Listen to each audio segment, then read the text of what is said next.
Here at Totally Pawsome, we're always up to try something new, and for this reason we decided to do an unboxing and assembly video as part of a new way forward.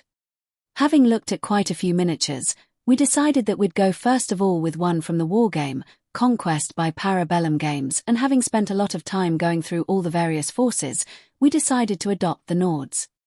As such, there was one that immediately jumped out to us, and that was the Alternate Jarl, as we really wanted a dynamically posed miniature for our first, and really, whilst there were a lot of options on this front, a spear-wielding maiden captured our imagination. Having hacked our way through the cellophane, upon opening the box, we placed the instructions into our hands, and don't worry if you lose them, as the website does have them available for you to download.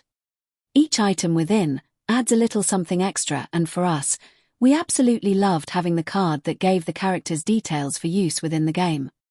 The multi-base, ideal for adding additional miniatures, and of course the figure carefully contained within its own bag.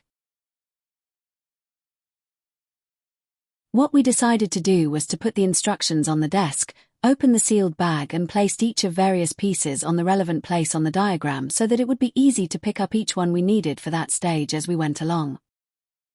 Placing a blob of superglue into the correct location, we picked up the back leg and stuck it into the correct placement, which was easy to see on the illustration, and held it there for a few seconds to make sure a firm hold was established.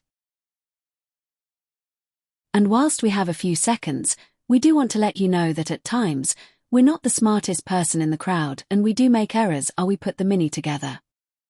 Moving on to the second leg, it was pretty easy to see where it was meant to go, but as we have quite chunky fingers, we do make a meal of getting it situated correctly and did knock the back leg, so we had to reglue it. Having said that, it wasn't anything major and was a pretty easy fix to re-establish the connection and have it placed correctly, which we made sure that we did before moving on to the next stage. Being the incompetent person I am, the next piece I placed incorrectly and later discovered that I had to move it round as it took up the location of a piece I had forgotten about, which whilst it was pretty small, did snap and had to be reaffirmed with superglue and some tweezer application. The material piece connects further round over the leg positions so that it gives a dynamic pose for the character. As they say in carpentry, measure twice, cut once, so having learned my lesson, I decided to follow that advice and check the instructions thoroughly for the next item.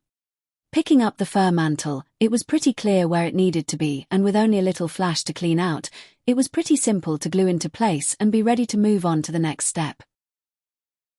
However, with this being the spear, I did find attaching this a little tricky, and whilst it is easily placed into the correct location via the diagram, with my large fingers it took me a little while to get it placed correctly.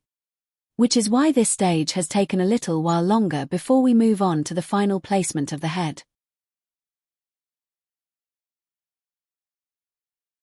I do feel that at this stage I need to add that it's not the instructions being unclear, it is my idiocy to follow what is clearly set out as we go along, and as such take a good while longer to get things right. Finally, placing the head was pretty easy, a quick dab of glue and a clearly marked place where you put it kept this pretty simple.